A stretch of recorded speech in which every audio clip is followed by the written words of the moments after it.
Okay, it's Tuesday, and I'm about ready to dive head into the go-home edition of Monday Night Raw for the Survivor Series.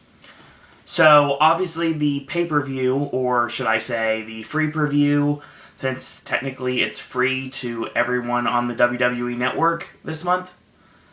No free for current subscribers. No, not people that have been day one, like yours truly. No, just people that are subscribing now, they get it for free.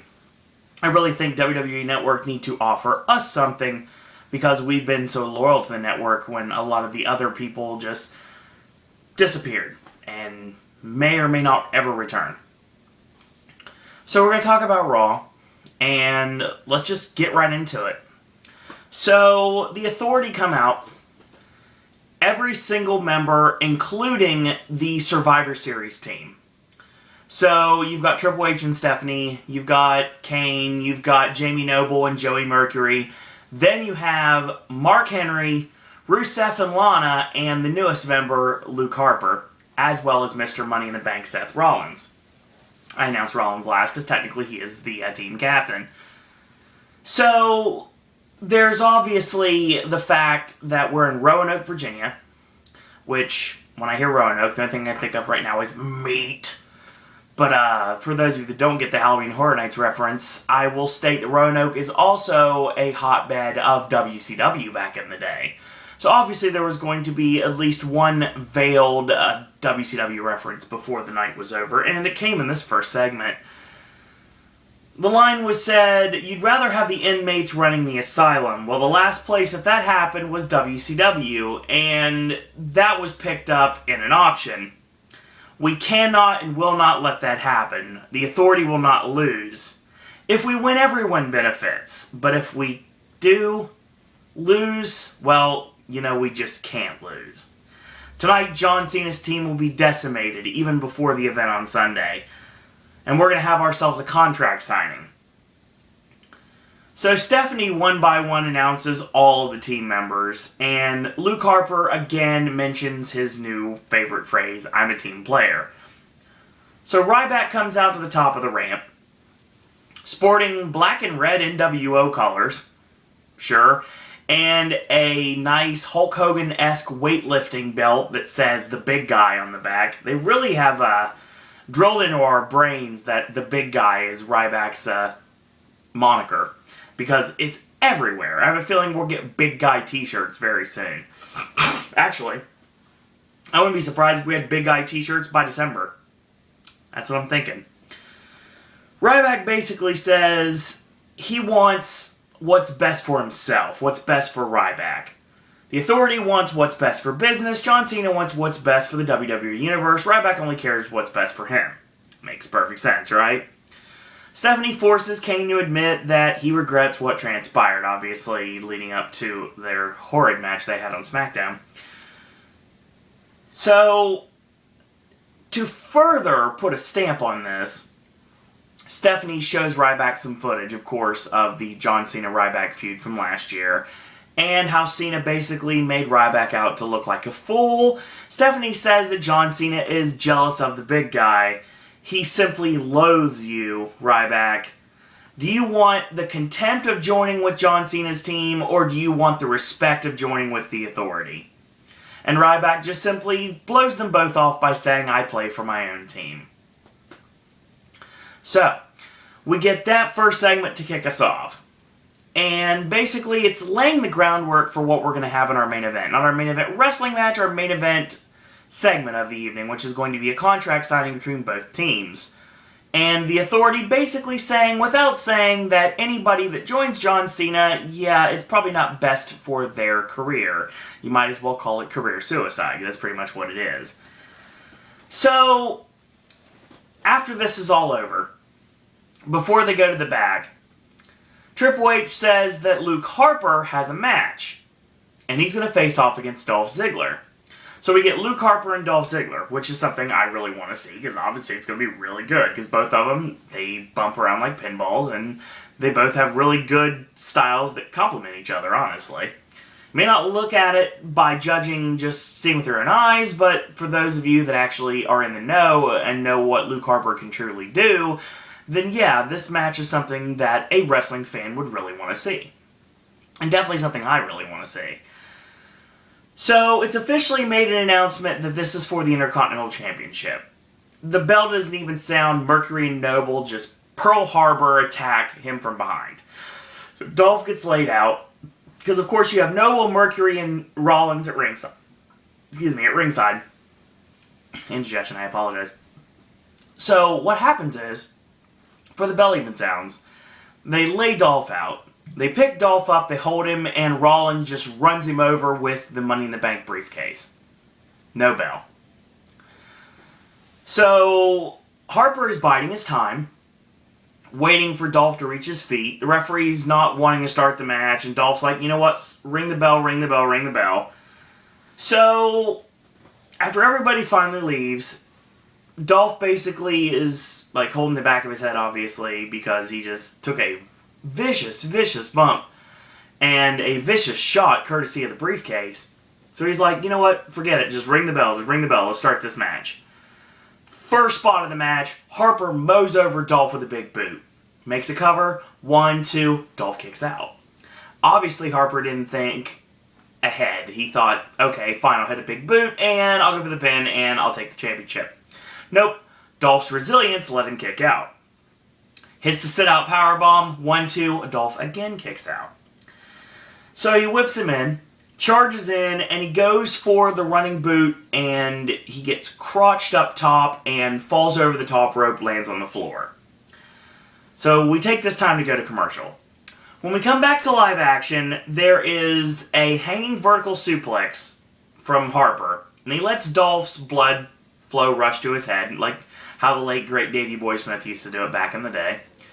And Dolph tries to counter out, and when he lands on his feet, Harper just straight punches him right in the face.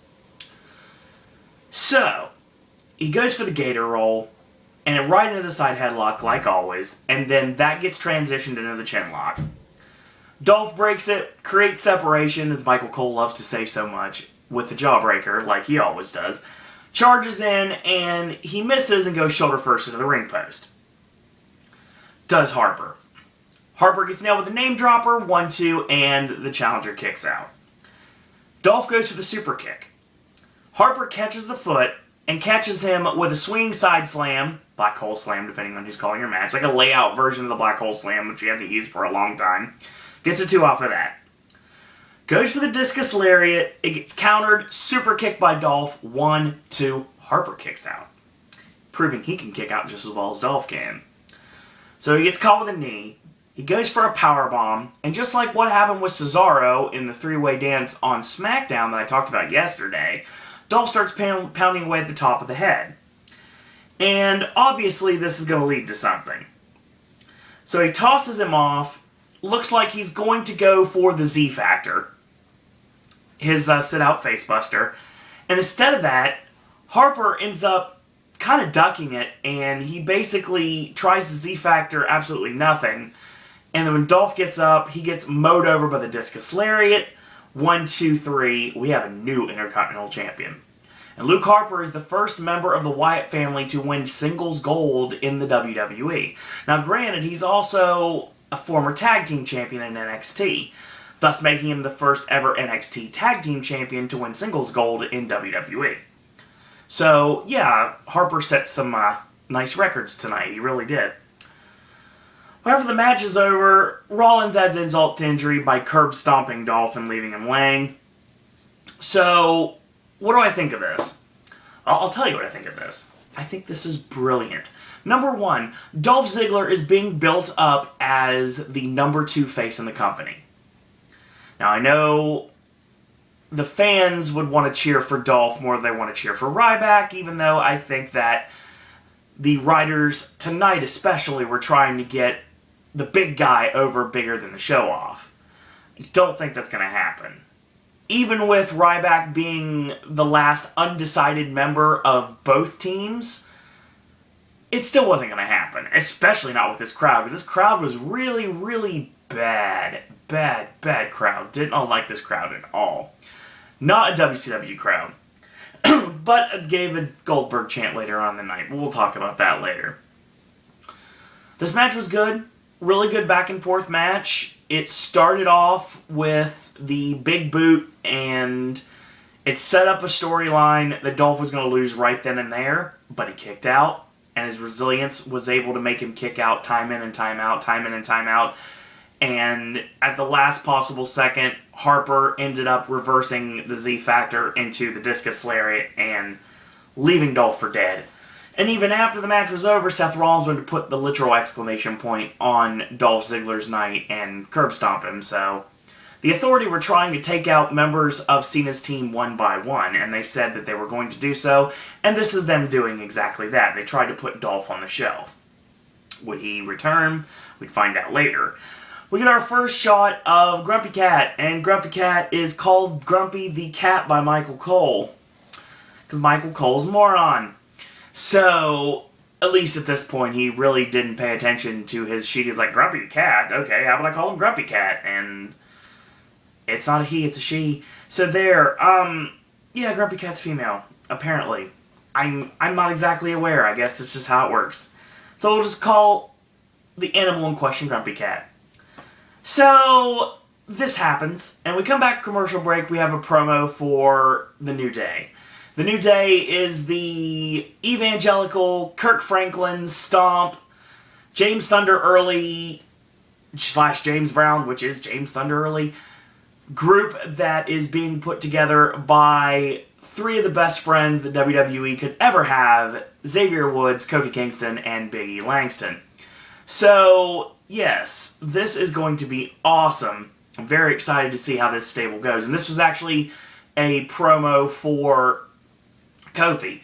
There was two promos for The New Day, and they're now called The New Day, and it actually says not a new day is coming, The New Day is coming, so it's officially known that they're going to be a stable from this moment out. Now, they were working on the tour over the last few weeks, but they were not coming out necessarily to this gimmick. They were running together, but they weren't really running the gimmick that they're showcasing on television. I do hear that this is a brainchild of all three of them, so I'm interested to see where we go from this, honestly. It looks really fun, and I think it's going to be quite an entertaining gimmick, whether that's a good thing or a bad thing.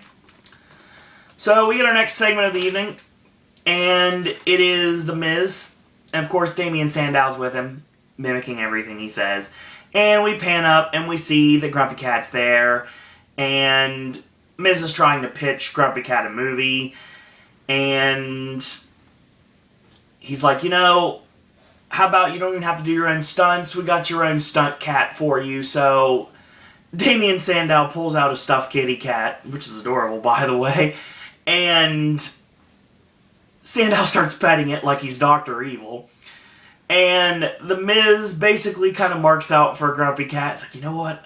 I just, you know, all this aside, like, I'm a really big fan, and I watch you on Facebook and everything. I was like, okay. So, sure, I do think it was priceless having Damian Sandow pet the kitty. That was really funny. If you just tuned in right now, you have to imagine what I'm talking about. Get your mind out of the gutter, folks. Our next match is a rematch from Raw. It is Adam Rose taking on Tyson Kidd, who's been on quite a roll lately, especially that pinfall victory over Cesaro to eliminate him from the three-way dance on SmackDown that I reviewed on yesterday's episode, and also received a count-out victory over then United States Champion Sheamus a week ago on Raw, right before he dropped the U.S. Championship to Rusev. So yeah, Tyson Kidd's been on quite a roll, and he's doing quite well in NXT as well, even though him and Justin Gabriel just lost to Finn Balor and Hideo Itami. If you're not watching NXT, you should be. So yeah, the network, or whichever way you need to watch it, NXT. And why not? Plug. Go back and watch my NXT and SmackDown playlist. You can hear all my NXT knowledge. So, if you don't watch NXT, there's a plug for the playlist. So Tyson's out with Natalya, and Adam Rose got the Rosebuds. Now, Justin LeBar made a comment on Twitter that I totally agree with. I'm going to take it one step further. With the dark eyeliner around the eyes, obviously everyone knows Adam Rose is a play on the character Aldous Snow from Get Him to the Greek and forgetting Sarah Marshall. I went for the Greek first, that's weird. And obviously that is a character played by Russell Brand. So we had this, and now with the dark eyeshadow, he's looking a lot more like Captain Jack Sparrow. I'll give credit to Justin LaBar for coming up with that anecdote. But I'll go a step further. With that black eyeshadow, Adam Rose comes off looking more like Paul Burchill than Paul Burchill ever did. So yes, shout out to the 4 people that watch this video that may or may not get that reference. But anyway, Tyson Kidd even looks more prepared. He's got his Beats by Dre headphones, or may not be Beats by Dre headphones on. He got Natty in his corner, and things are going great for him right now. He's rocking the kitty kick pads, which look very topical considering the fact Grumpy Cat's hosting Raw tonight, so it makes perfect sense to me. And shout out to Noelle Foley for always mentioning the kitty kick pads on her segment on Ringside of Riot. So, you can check out at ringsidecollectibles.com. Anyway, sorry. Cheap plug. So, yeah. Let's talk about this match, shall we? So, the Bunny was there and basically kind of in the background with the Rosebuds the entire match.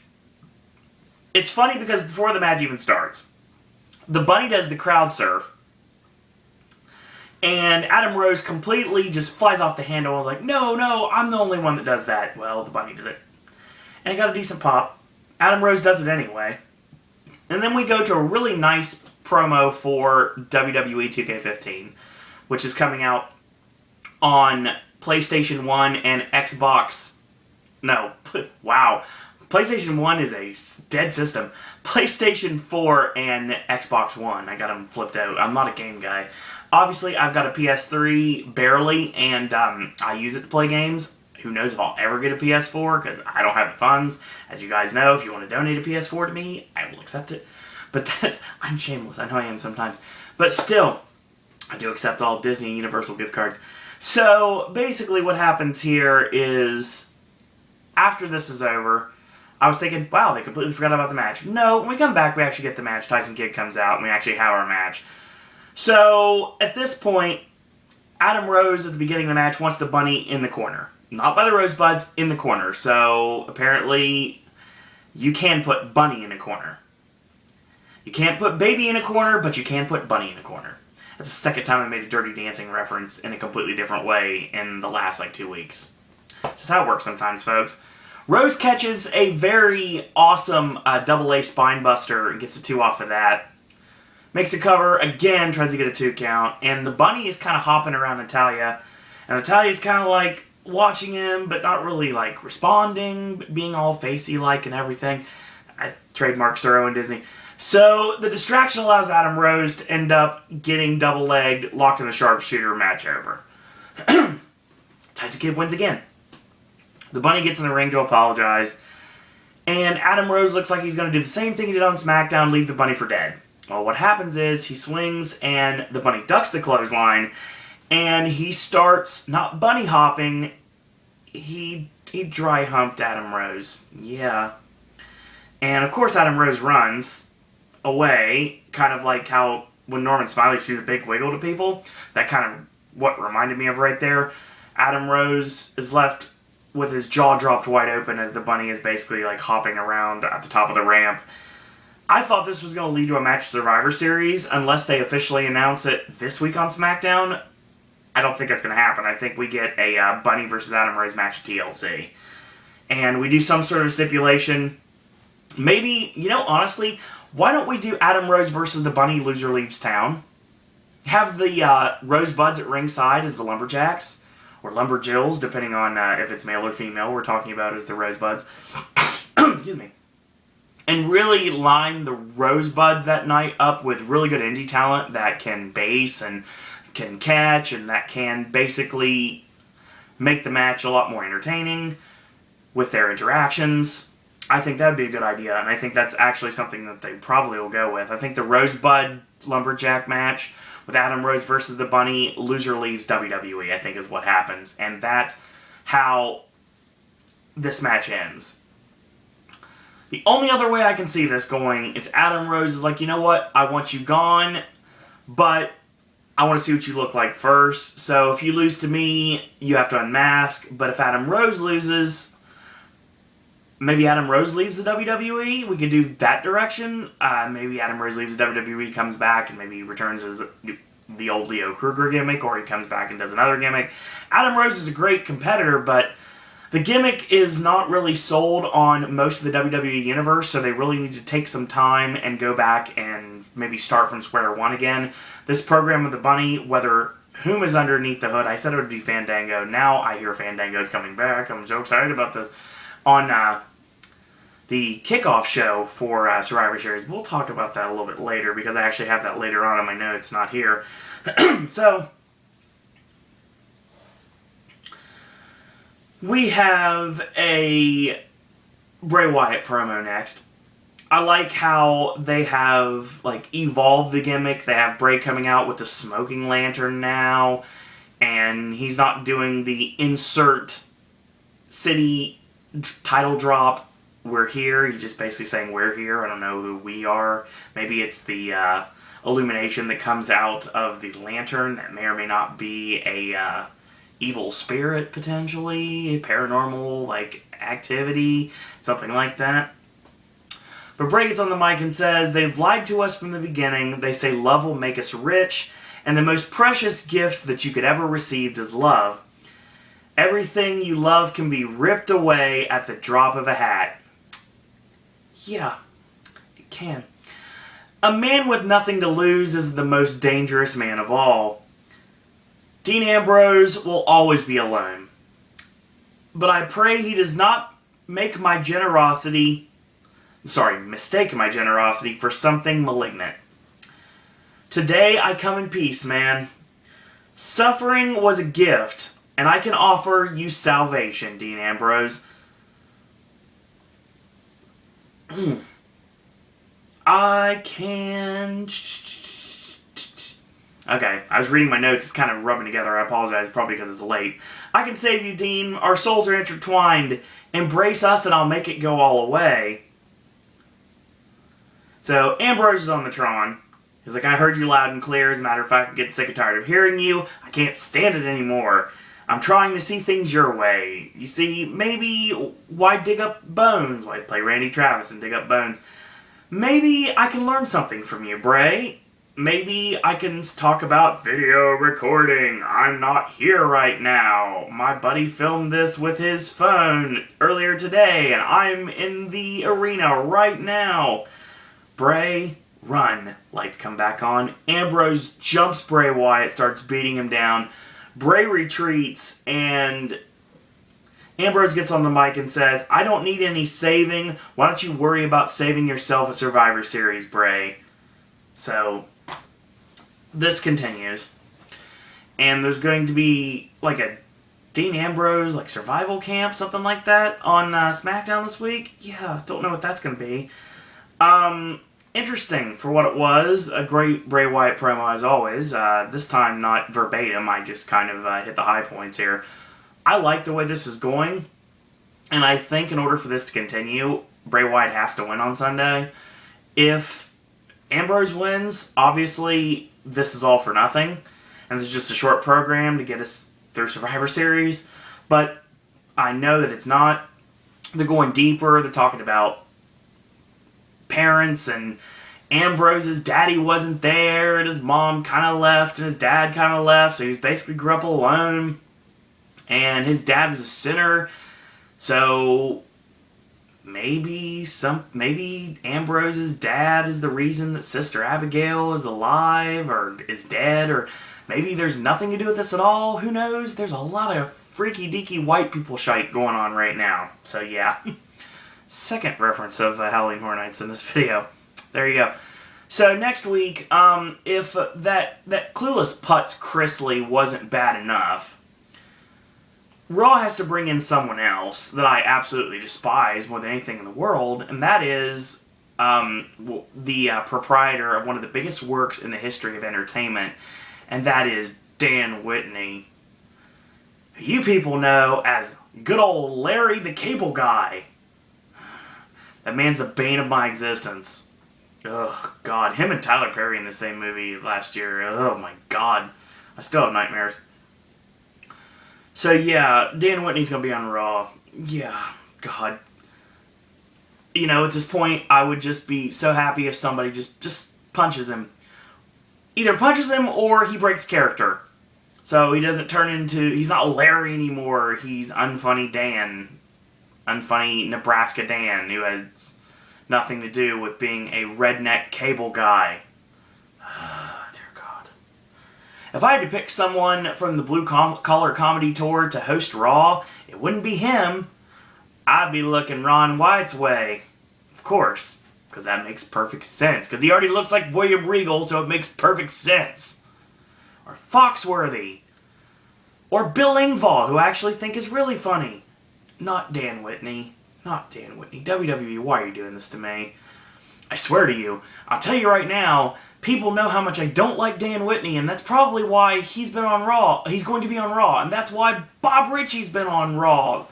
And played at WrestleMania. So, ugh. Needless to say, I'm not going to be recapping that garbage unless something fun happens, like he gets hit or something. Let's talk about wrestling, shall we? Let's get away from this other stuff. Ryback against Cesaro is up next. This match was really good. Really good. A lot better than the big guy against Kane on SmackDown. Yeah, I could care less about that match. This match was fun. So, Ryback goes for the hanging vertical suplex, lands it on Cesaro, gets a 2 off of that. 2 right hands, whip in, Ryback gets caught, Cesaro nails him with an exploder suplex. Starts stomping away. And he punches and kicks him in the corner, really working him over. He rakes the eye across the top rope. Really old school Cesaro goes right there. So he chokes him on the middle rope. Whip in, reverse, Ryback comes off with a Thesz press, and he tosses Cesaro's back of the head into the mat over and over again, and he picks him up by the throat and tosses him into the corner, goes for the babyface style 10 punch, and Cesaro counters with a fallout powerbomb, double foot stomp, 1-2, and Ryback kicks out. So Cesaro goes back to the chinlock, and Ryback punches his way out and gets caught off the ropes with a deadlift scoop slam by Cesaro, and he makes a cover 1-2 and a kick out. So he mounts him, starts punching away. He gets backed into the corner by Ryback, and Ryback with the shoulder blocks in the midsection. Whip in, it gets reversed. Whip in, it gets countered by Cesaro into the Swiss Sleeper. Ryback tries to punch his way out. He does succeed, and he whips him in. Ryback gets the boot up, goes for the leaping splash. Cesaro gets the knees up. Cesaro clotheslines Ryback over the top rope to the floor. When we come back to live action, there is a chinlock by Cesaro. Again, Ryback finds a way to punch his way out. Whip in, it gets reversed, he charges in, and Cesaro gets backdropped over the top rope to the ring apron. So he goes up top, goes to crown Ryback. Ryback catches him overhead, release, belly-to-belly suplex. Catches him with a spine buster. Cesaro rolls to the ring apron to stop the meat hook attempt, of course. So Cesaro catches Ryback with a neck snap, and he gets hip tossed in the ring for good measure by Ryback.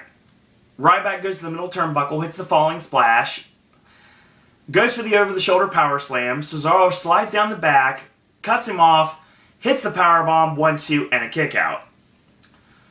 So Ryback goes for the shell shock. It gets countered into a German suplex. And he holds on, and he goes for the rolling German, but gets elbowed out. He misses the charge, does Ryback, and Cesaro nails him with a rolling German suplex, bridges up 1-2, and Ryback kicks out. So the big guy's in trouble. Cesaro heads up top. He does the walk rope elbow drop. Like rope walk elbow drop is what I was trying to say here. Gets a 2 off of that. So he whips him in. Gorilla press into the over-the-shoulder power slam to silence the people with a Goldberg chance. 1-2, Cesaro kicks out. So he charges in. Cesaro makes him eat the Swiss uppercut. So he ducks the clothesline from Ryback. And Ryback ends up pop-up Swiss death. 1-2, the big guy kicks out. He goes for the Gotch-style neutralizer. It gets countered into a shell shock, which is countered into a sunset flip, stack-up, roll-up, and no count from there. Cesaro throws the clothesline. Ryback ducks. Meat hook connects. Shell shock. 1, 2, 3. And the big guy beats the Swiss Superman, to win this next contest. This match was really good. Really great back and forth match between these two. And a further kudos in the hat, a feather in the cap of Cesaro for being able to have such an incredible match against someone who is used to being a lot more one-dimensional in his action, honestly. Now, I'm sure Ryback is a credible wrestler. He is. But when it comes down to it, his gimmick is very one-dimensional. Cesaro made him work for it. In essence, this would have been like an elongated version of the Goldberg-Regal match on Nitro. So yeah, that's something that old-time wrestling fans definitely remember, and this is kind of what it was. Basically, Cesaro took Ryback to his limits and still ended up with his shoulders firmly planted to the canvas, doing the patented sit-out light stare. So, yeah, I really enjoyed this match a lot. This was really fun. It was a really good match, and Ryback furthermore solidifies the fact that he is definitely on his way back to the main event title picture very soon. Will we see Ryback and Brock Lesnar down the line? It's possible, but I don't know. It depends. I really think at this point, once you have maybe one more marquee match, get that title off Lesnar, and maybe if Brock's not serious about staying with WWE, let him go back to UFC and let him fight again, and we can have Paul Heyman come out with someone else, maybe try to bring someone else's career back from the depths of death, and we can move on. We'll see where we go with this. Rusev in action up next against no one at this point. We don't know who his opponent is. Lana comes out and makes mention of the Kim Kardashian pics that are around the internet, which I'm sure you guys and girls out there have probably seen by now, whether you want to or not. It's probably on your Twitter feed at this moment as we speak. And Lana talks about showing topless photos of her own. And the crowd, this shows how great the crowd was. They basically, sitting on their hands, Lana topless, yeah, okay, whatever, don't care. So, everyone's supposed to see these, obviously, and come on, Lana's a very attractive lady, so everyone wants to see them. And then again, if you really want to see them, you know that Google is your best friend. But the thing about it is she teases the photo, she's like, I'm going to show the topless photo, she kind of giggles, she admires her own behind. I thought that was funny, and very well deserved. So, on the Tron, we see a picture of a shirtless Vladimir Putin on a horse. Don't ever see that again. Some things you just can't unsee, folks. Here comes Heath Slater to the ring. New music, dressed red, white, and blue like he's a created character in a video game. That's very Americanized. He basically tells Lana to shut up, and he says, it ends tonight, Rusev. Ding, ding, you son of a bitch. Which, of course, gets bleeped out. And he eats a Muay Thai kick. Lana's laughing hysterically. Stomp, accolade, match over. So, we get another segment with The Miz and Damien Sandow, with Sandow with the stunt kitty, and Grumpy Cat's there. Eric Rowan arrives and says, here, kitty, kitty, I want that cat. Double entendre aside, given the fact that he's been going after Renee Young lately, and walked to ringside thinking Natalya might have been there in the Tyson Kidd match the other week. Yeah. Completely changed that after the end of the night, but we'll get to that later. Rowan takes the stunt kitty away and bombs out. We get a close-up of Grumpy Cat. Grumpy Cat's, pretty much nodding off. It's a lot of people on Twitter was talking about that's what the Raw is, subjecting them to, is, nodding off. So it's something like that, snap your head back is, sometimes what I've done during bad movies in theaters, kind of no, I'm awake, it's fine, it's okay. Let me get some soda. I'm waking myself up. Up next, we have Big Show against Sheamus, because Stephanie made them face each other. Stephanie offered on a silver platter if the Big Show would not accept Cena's invitation to join his team at Survivor Series, he would be given a full ride into the 2015 WWE Hall of Fame. Obviously. So, then again, the fact that he is a former WWE, WCW, and ECW champion probably solidifies the fact he's going in the Hall of Fame, one way or another. So, the Big Show says he's going to listen to the people, and here comes Sheamus, and reminds me of the wonderful days of William Regal, and calls Stephanie Miss H. which makes me laugh. I'm proud to be a part of Cena's team. So Stephanie's like, you know what? Sheamus, you're not American. So what if you had visa issues and you might be deported? Like you were Poppy. Maybe you got deported. It's possible. How about this? We raise the stakes. Big Show, you face Sheamus tonight. The winner gets a shot at the WWE World Heavyweight Championship. Doesn't say when. Just says it's going to happen somewhere down the line. This match is a little bit longer than I thought it would be, but it was kind of excruciating. The crowd was really not helping this. They decided to get themselves over and wanted to get over the match.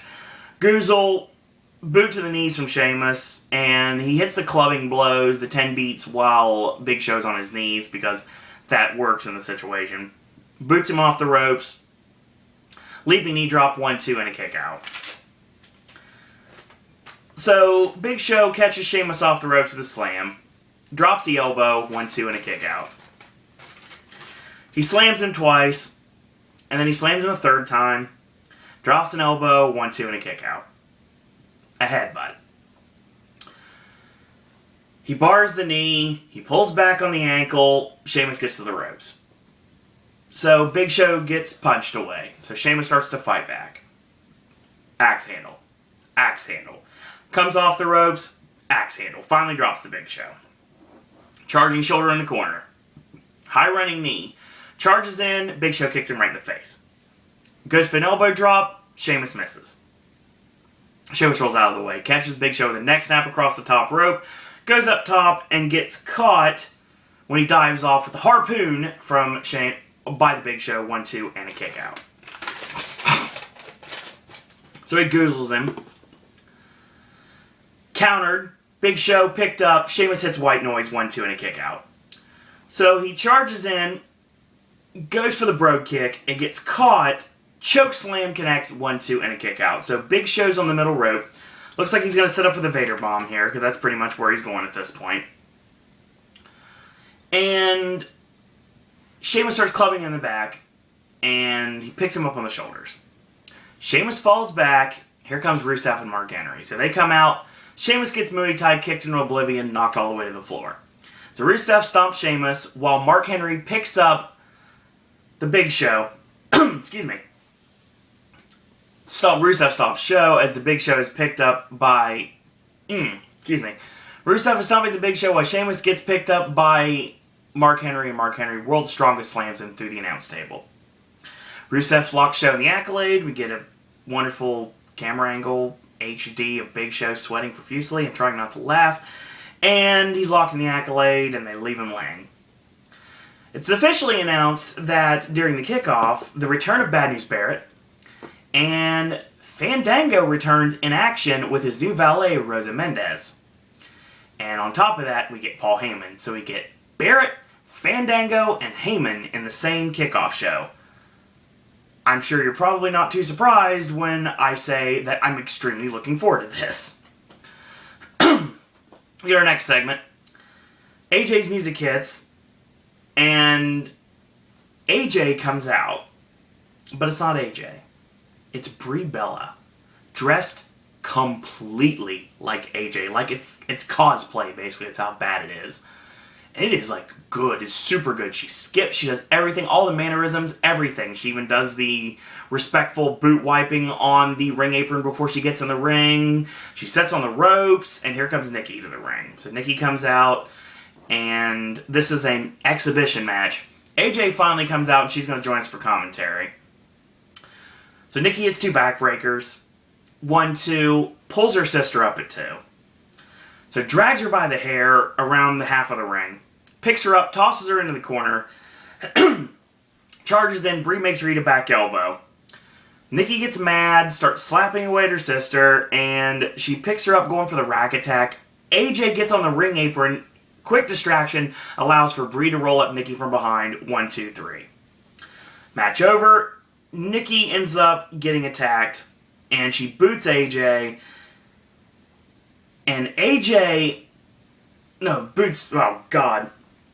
Reading these notes here. Brie gets nailed by Brie gets nailed by Nikki, and all of a sudden what happens is AJ comes in and just dims Nikki's running lights with the Shining Wizard. Like, this looked vicious as all hell. So, then Bree starts chanting, yes, yes, yes, as always, and AJ backkick DDT leaves her laying. So yes, the significant others of John Cena, Daniel Bryan, and CM Punk all in the same segment. I know. Maybe that was AJ's last moment in WWE on Raw history, because there is a big rumor going on right now that this may be AJ's last pay-per-view for WWE. She may be leaving the company. And now, I've heard rumors about this for quite a while, and they've always proven to be false. But I don't know at this point. Maybe, maybe not. Who knows? I guess we'll see what happens. If Nikki Bella wins the Divas Championship on Sunday, number one, God help us. Number two, yeah, this does not bode well for AJ's tenure with WWE. So, John Cena's talking to Ryback in the back. Pun not intended here. And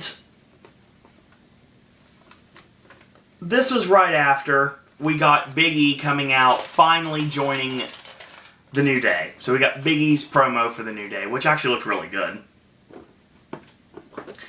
And as I'm trying to knot up my notes here, there we go, that's better. So Ryback can't see John Cena or his team. That's the third time that Cena is like, you can't see me, has been thrown against him. I don't take kindly to insults. John Cena knows if Ryback joins him, then the Authority are done. And Ryback says, you know what, I'm still Team Ryback. Cena thinks Ryback is selfish and gets one of the best lines of the night. He goes, Ryback, you have a chance to sit at the big table, to get fed at the big table for the first time. But suddenly, when you get that opportunity, you're not hungry.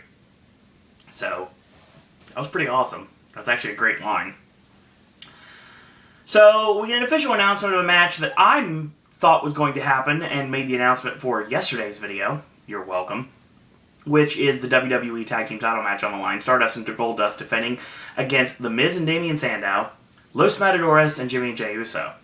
So, of course, because we have a 4-way tag team match at the pay-per-view, not elimination, sad, but still, this means that the Usos could pin, Jimmy Uso could pin Damien Sandow, and the Usos could win the titles. Stardust and Goldust don't have to get pinned for Miz and Sandow to win. Which is the reason I believe that they're going to win. I think they probably pin one of the Matadors, so it doesn't matter. And, excuse me. So we get a 8-man tag since it's Survivor Series. Old school Survivor Series match is the Usos and the Matadors against the Miz, Damien Sandow, Goldust, and Stardust. So Goldust tosses Diego shoulder first in the ring post. Tags in Stardust, stomps away, hits a front suplex, one only. He drives the knee into the shoulder, tags in the Miz, snapmare, boot off the ropes, 1-2 and a kick out. Goes to the chin lock. Diego elbows out, gets caught with 2 knees, and whip-in is countered into a sunset, which is countered into a figure 4, which is countered in an inside cradle, 1-2 and a kick out. Through tags in Goldust, snapmare, driving elbow off the ropes, 1-2 and a kick out. So he dive bombs the arm, and he tags Stardust. So he does short arm into the knee lift, and short arm into the knee lift, and short arm into the knee lift 3 times. Overhand right, and Diego tries to fight out of the corner, punches down, and Miz gets tagged in. Miz tags in Sandow to a pop from the crowd, and the Miz immediately tags back into the match, eliciting a boo from the crowd, obviously. 3 punches, gets cut off, whip in, gets countered, figure 4 gets kicked off, and Stardust gets tagged in. Backdrop, he floats over, Diego lands on his feet, and back kick knocks Fernando off the ring apron by Stardust. Smart move there. Stardust gets caught by Diego with a flapjack, and he tags in one of the Usos. He comes in, Usos with the double tackle. Samoan suicide dive on Sandow to a heel reaction from the Usos. Clothesline, super kick, uppercut, and ducks the clothesline, catches a Samoan drop, goes for the Kishi special, Goldust stops him, and the finishers galore time. Backstabber to Goldust, and skull-crushing finale on one of the Matadors, and the Miz ends up getting drop kicked to the floor, and Uso super kicks the Matador incidentally, and Dark Matter on one of the Usos, 1, 2, 3, and they win. So that's the end of that. Okay match, really rushed finish that I didn't really like very much. Stardust and Goldust going over pretty much solidifies the fact that Pro Wrestling Logic should tell you they're going to drop the titles on Sunday, which I believe they're going to. I thought that they had the championships for now, and this will lead to the Goldust and Stardust elimination of each other, which will build to Cody versus Goldust at WrestleMania, which I believe is probably our end game here, and it always has been. We had our final segment of Grumpy Cat, and Grumpy Cat is just... she's just sleepy. Sleepy. Like a lot of fans were watching the show. So the Authority come out for the contract signing. Triple H starts with the Vince Lombardi speech. He says, "This is everything. We can't lose." And Stephanie's like, "You know what? We won't lose." Triple H is like, "We won't lose." Okay, fine. So he gives anybody that thinks to join John Cena a last chance to back out. This team has decimated John Cena's team all night long. Stephanie brings out John Cena. He comes out alone. He smirks at the Authority and walks down to the ring. Not runs down the ring and slides in, he walks to the ring. He says, Triple H goes, "I can't see the rest of your team." How ironic. See, oh, you got jokes, Triple H. Well, you know what? It's going to stop on Sunday. You will lose and you'll be out of power. See, Sheamus is now in the hospital. Wake up, John Cena. After Sunday, you will have no power and you will lose, Cena retorts. You took out everyone but me. Best for business? No, try best for yourself. See, I'll pick people out of the crowd. So he goes out of the ring. He finds 2 fans in the front row, and then 2 children. And he's like, "You know what? Even if those 4 were the ones that went to battle with me on Sunday, every single member of my team would have passion. Your team are nothing but suck-ups and sellouts. See, your team will fall one by one." And he name drops them all in the order they will go. He sits on the floor, in a steel chair, mind you, and he watches the Authority, and one by one, he picks them off verbally. He says, Kane calls him a bootleg Drew Carey. How ironic, given the fact that Kane was the reason Drew Carey got eliminated from the Royal Rumble. Harper will fail. Rusev can't get the job done, and then Triple H will start to get hungry, so he will be fed sexual chocolate. And then that leaves Seth Rollins, and Triple H is going to have to watch the ref count 3, and your life will flash before your eyes in that 3 seconds. Stephanie goes over and slaps Cena across the table, and he pulls the table out of the way. He's like, "Well, it's fighting time. You better get out of the way." So here comes Dolph Ziggler. He runs out. He stands with John Cena. Here comes the Big Show. They're not going anywhere. So Luke Harper's music hits. And Eric Rowan joins John Cena. That was the biggest surprise of all, because obviously no one saw that coming. Except Brian Ghoulish. Sorry, LeVar, I had to put that over. Stephanie's surprised how the odds have been even, but you only have 4. Cesaro's music hits. Runs down to the ring, stands on Cena's side. Nice pop from the crowd. Steps back over. John Cena watches as Cesaro is literally Switzerland. He is neutral. He wants nothing to do with either team. So, this ends with one more person coming out. And it's the big guy. Here comes Ryback. Ryback comes out. We have a brawl. Triple H ends up nailing Cena himself. Goes for the pedigree. Ryback watches on. And Ryback distracts him long enough for Triple H to end up getting AA'd through the press table set up in the ring. So the new Cena team of Dolph Ziggler, Eric Rowan, The Big Show, all stand side by side with Ryback and Cena as we go home. I'll say right now, it's not what I was expecting was going to happen. It really wasn't. Cesaro's on the team. That sucks. He should have been. I saw that picture that got out that said that Ryback was going to be with the Authority, and why I was completely surprised when Luke Harper showed up at the end of Raw last week. But I think this match works really well. I think that Wrestling Booking 101 would say that with Cena getting the last laugh, actually taking out Triple H, they may be in trouble on Sunday, and there may be a defector on Cena's team that possibly could cost Cena and his team the win, and we get more stupid authority angle. I really hope not. I hope this is the end of the authority. I really want it to end. I'm really sick and tired of authority angles on pro wrestling television right now. The stuff they're doing in the Lucha Underground, I haven't seen it personally, but I've heard great things about it. And I really wish I could be able to say the same about what's going on with TNA. I mean, obviously, they got rid of their authority figure, and now their shows got even better because of it. And now WWE is, hopefully they get rid of their authority figure, and then we can get rid of these stupid stipulations. Hopefully this means Mick Foley's coming back on Raw Monday night and taking back his rightful spot as GM. Or maybe Triple H is surprised at our new general manager being an old general manager, which would be Ric Flair, potentially. But I think they'll probably put Rick with Charlotte when Charlotte gets brought up to the main roster. I think that'll probably end up being the case. But interesting to see what happens on Raw Monday night. I like this. The build for Survivor Series really well tonight.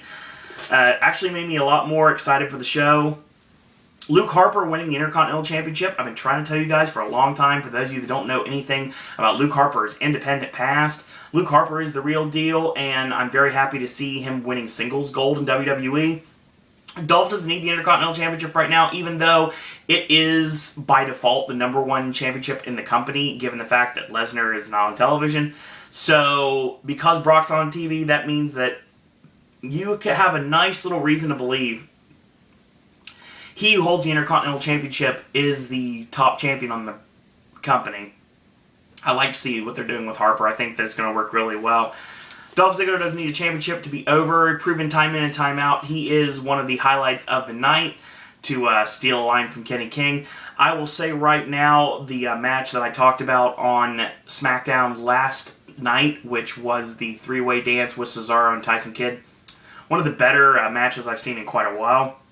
We're continuing the storyline with Adam Rose and the Bunny, and Ryback and Cesaro had a very great blow-away match that I really enjoyed. We're getting more interaction visually between Bray Wyatt and Dean Ambrose. They finally had some fisticuffs there, so that's going to build to Sunday's match. Thought that worked really well. Rusev destroying Heath Slater, that was fine. I like Heath Slater. I really hope they do more with it. Big Show and Sheamus put the crowd to sleep, but the beating at the end of the match took Sheamus out of the match, which is really interesting. That I believe if Sheamus got knocked out of the match, it's possible that maybe he might be one of the ones that, if I talk about somebody that is going to come down and cost John Cena's team the match, maybe it's Sheamus. Maybe finally Sheamus turning heel, which he needs to be right now. The Nikki and Brie stuff, the Cinderella storyline, is going to end, and it's going to end a Survivor Series. Actually, it ends the night after Survivor Series next week on Raw, so who knows what we're going to get with that. The 8-man tag was okay, but had a really rushed finish that didn't really work very well for me. And I liked the final segment of the night. It was entertaining and really made me interested in Survivor Series a lot more than I was going in. So that was Raw for this week. And that would do it for our wrestling content this week on Pop. Join us, wrestling fans, on Monday when we're going to be talking Survivor Series. And NXT and SmackDown sometime this weekend. Ashley returns. Gaming with Ash is in the can. I have it right above my head, and it's going to be back on Saturday. So you'll probably get an Ashley NXT and SmackDown double feature on Saturday, most likely. So then, obviously, we'll roll into Raw on Tuesday night, and then we'll go back into the normal schedule for Pop. So, as always, wrestling fans, if you like these videos, then spread the word about this channel. Spread the word about Pop. You can do so by going to our Facebook fan page and clicking like on it and spreading the word about it. It is Suro and Disney Pop on Facebook. If you'd like to follow me on Twitter, it's @Suro and Disney. And if you'd like to send me a friend request, it's Owen Disney on Facebook. Last but certainly not least, you want to talk wrestling with me, talk Survivor Series predictions, you want to talk about who I think may win the Royal Rumble potentially, WrestleMania 31, we'll talk about that. You want to talk about other things that are very prevalent on this channel. We'll talk about movies since we're in award season. In a couple weeks, we're actually going to get our next Academy Awards prediction videos. That's coming out soon. Obviously, we have 2 big segments on the channel every single week. Versus, if you have an idea for Versus, you can send that to me. If you have an idea for the Sip and Snack segment, you want to contribute to Sip and Snack yourself, you're more than welcome to do that. Or if you'd like to give me an idea for the Vlog of Randomness, we can talk about what you'd like there. We can do that. Or you can ask me questions that I can't answer on here for good reason. If you want to do so, also you can help join this Popcaster revolution and you can become a contributor to Pop. And you can do so by sending your video content to suroanddisney@gmail.com. So in the meantime, I want to thank you guys and girls out there for watching. And until tomorrow, boys and girls, that's all I got to say about that.